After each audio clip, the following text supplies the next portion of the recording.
Ladies and gentlemen, welcome to CNB. We are at International Film Festival of India. It's the 56th International Film Festival held at Goa, Panji. So you are going to learn a lot of things from this festival about filmmaking, writing, direction, everything. So we have a director and writer from Romania. She directed Catane.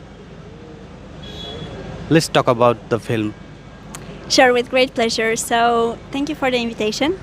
My name is Ioana. I'm a Romanian writer-director, and Catane is my very first fiction feature. It's a dark comedy, and it's all about two different communities that have different points of view, and they confront with each other, and ultimately they learn from each other.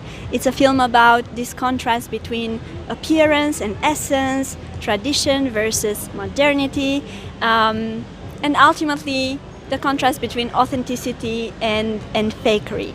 And what I want to invite people that watch these films and anyone else is to actually rediscover their true essence, to actually be very open to understand people that think differently. Because we cannot just ignore each other, even if we live in a internet era where basically you can immediately delete a friend if you dislike the opinion of that friend. It's more important to actually learn tolerance and forgiveness, and I think this is the only way we can grow as humanity. You have received many awards because of Catane, the people from Catane. When did you decide to become shoot, direct and write about Catane? So this film was initially written in my student years, and I was a student when I first wrote the first draft, and I was shocked by the fact that in Romania at that time half of the population claimed to need social aids, social benefits. And I got intrigued by this, and I started to research the situation, and I found it's quite universal actually. Also in other countries of Europe, happenings like this are very common. So I considered it a very good metaphor to talk about today's world. A world in which sometimes simple people that do very tiny smuggling are immensely punished, while huge giant injustice is left unobserved. So I found this as a very interesting vehicle to actually talk more widely about today's problems and today's opportunities. You have received many awards. Who will give you, what is the success behind it? What is your mentor? Who is your mentor? So I was lucky enough to have mentors from all over the world. This script was initially developed in Berlinale Talents and in Sundance Workshop and in Les Arcs and many other amazing international platforms. But ultimately, I realized that international mentorship can help you know the craft, but the real essence of the film is only known if you trust your own instinct and if you trust your own voice. So ultimately, after developing the script for very many years, I somehow went back to the roots of it, and I wrote the final draft in a village, going back to the beginnings and aiming to preserve what stood out to me in the last decade. You have given credit to your grandmother. What is that?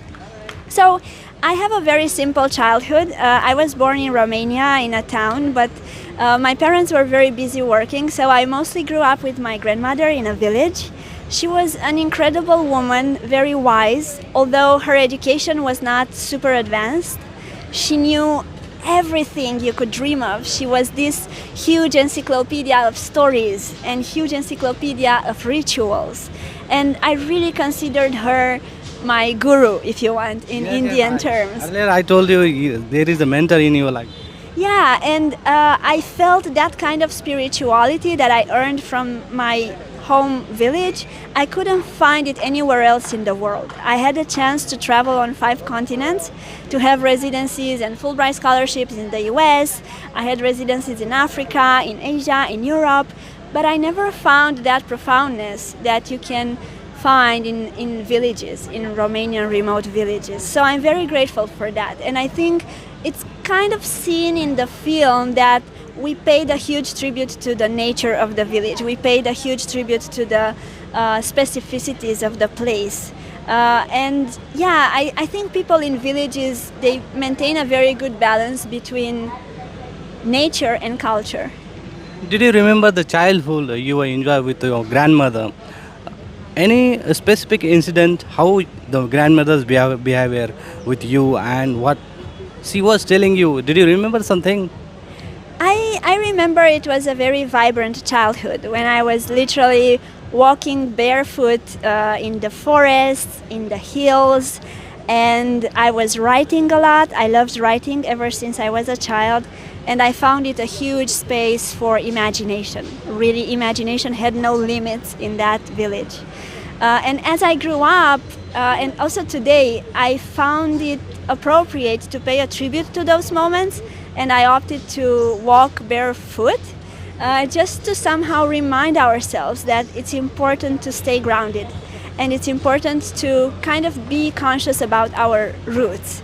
My grandmother, she's alive, by the way, so she's 94 years old. I'm very grateful that she's still in my life. And she's a super charismatic woman. And also very prolific. So although she has this respectable age, she's a very playful human being. She has something of a mix between an elderly person and a child, which is also something that I admire. And in the film that I've made, I tried to bring some playfulness. I tried to kind of bring this spirit that the context we live in is a very serious one, but as long as we bring humor into the discussion, I think we can heal ourselves and we can overcome it more easily. What the most important thing you have learned from your grandmother? I think I learned very many things, but maybe the most important thing I have learned is to be faithful in my own power, inner power, and not to feel disillusioned even when I receive an external rejection. So she somehow always encouraged us to remain on your own feet, to remain, to believe in your highest purpose and never let it go, because that is only your gift. No one else can bring it to you if you drop it. So I think this was very important, and it was like a light in my whole life, in a way. Because in the film industry, you know, we receive hundreds of rejections every single week. It's absolutely depressing and it's absolutely painful.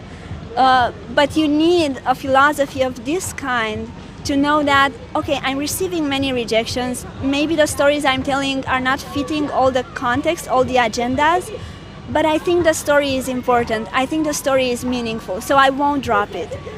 So you kind of learn to put less emphasis on external validation and to kind of create, let's say, an alternative validation system so that you can bring to life powerful stories. Because some of the stories maybe don't fit in already existing patterns or trends.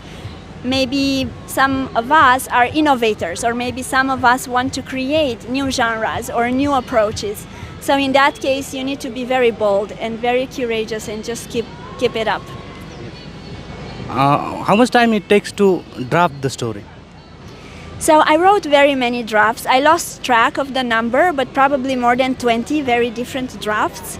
And ultimately, I made a holistic story of good practices from each of the drafts. It took years, but not years of work on a day-to-day basis. Years of contemplation, years of rewriting, years of polishing. And then the paradox is you get the funding ultimately and you need to shoot very quickly. So for this film we only had 19 days, well 19. So at first it was very painful because we had such a large story to tell and it was impossible to tell it in such a short time. But then it actually obliged us to become creative again and to be like, yes, we only have this short amount of time, but this can only oblige us to keep the essence of the story and deliver the essence of the story. And also we ended up improvising a lot on set, so a lot of the scenes in the film are a combination between script and improvisation, and I actually adored this process. Pre-production is a lot of work you have to do actually on production. You told imagination is important and you are imagining day by day. Now you are, I think, imagining. So if you are, why imagination is important? If you are imagining, the observation is most important. So tell us about why you are imagining, what you will get after imagining. So in my mind, the highest gift we have as human beings is creativity. It's really creativity and storytelling is in some ways what differentiates us from other species, right? We kind of, human stories travel biologically when you have ancestors and new generations following up, but also culturally. So culturally, through the storytelling we deliver, whether it's digital, theatrical, via books or other formats, we kind of pass a message to the next generation. So I think that's crucial. And I think imagination is this superpower that each of us has. So no matter how dark the society can turn into, we can twist it as long as we use our civic imagination, our social imagination, our artistic imagination. We can always come up with alternatives or with a new attitude around that situation, no matter how harmful it is or how painful it is. So I think this gift is a very underused gift in today's world, where people are somehow a bit alienated because they spend too much time working nonstop, and then there is no space for finding yourself anymore. So what I encourage everyone to do is, from a day, just keep at least 10 minutes to have a meeting with yourself and to ask yourself, what is the meaning of my life? Where do I want to go? What story, what message do I want to pass to the next generation? And also, how can I do it in a meaningful way, in a respectful way? And hopefully, if we ask often enough, we will also reach out to qualitative answers. And I know this, I had this exchange in the US where my professors were always asking us every week.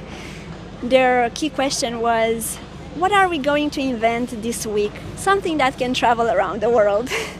And at first I found it fascinating. I was like, yeah, with just a simple question, you can put people to work at their highest level of consciousness.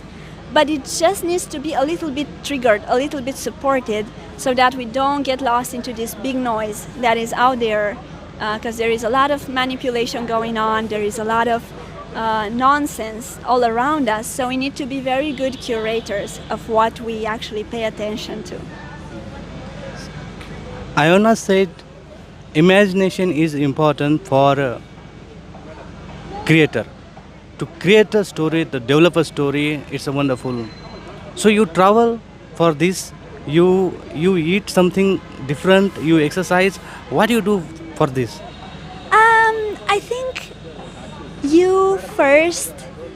So what I do, I love writing. So I love to archive the ideas in writing form, but you can really archive them in any form, if you like painting, drawing, anything of that kind. But I'll just tell you this. So I had this experience in the US. I felt I was learning so much. Like, I felt I have so many ideas, like for the next 500 years, I'm just good. But how to transmit these stories, because I won't be living 500 years. So I started to write books. I started to archive the ideas in a written format, and they immediately started to become tangible, to become meaningful. So I encourage people to take this time to write about what they think. It's incredibly important, and then you can also trace your evolution in time. For example, I still have diaries from when I was 10 years old, and I could still now understand how I was behaving as a child, which is very interesting. So yeah, use writing as a tool to archive your life and to share it further. But really, there's not, you don't have to eat or drink or live in a certain place. Imagination is within us. So we really, wherever we go, we have it. We just need to pay attention to it, to our imaginative self. And also to exercise it. You know, it's like a muscle. If you don't practice, you kind of forget you have it. So if we just spend our life doing, I don't know, only mechanical actions without having any drive to create something that represents us, that might atrophiate imagination. But it's not a lost battle. You can always reawaken it. It's just that you need to become aware that you are a free human in this life and use your life for the best. And for me, unfortunately, these discoveries came after a very painful moment in my life because I lost my father 7 years ago.